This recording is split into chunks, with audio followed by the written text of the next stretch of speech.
How to fix Instagram call ended on Android or iOS phone. Hello guys, in today's video I'm gonna show you how to fix this problem easy and quick.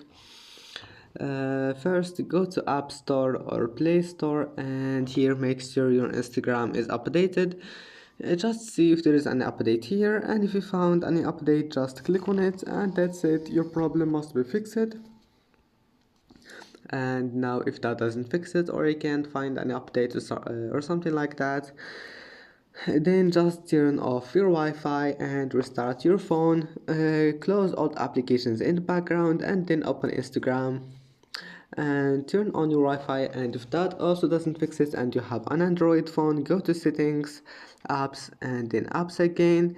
Go to Instagram, click force stop, and then storage and clear cache, and go to permissions, give it all of those permissions here, and that's it. I hope that can fix your problem, and see you in the next video.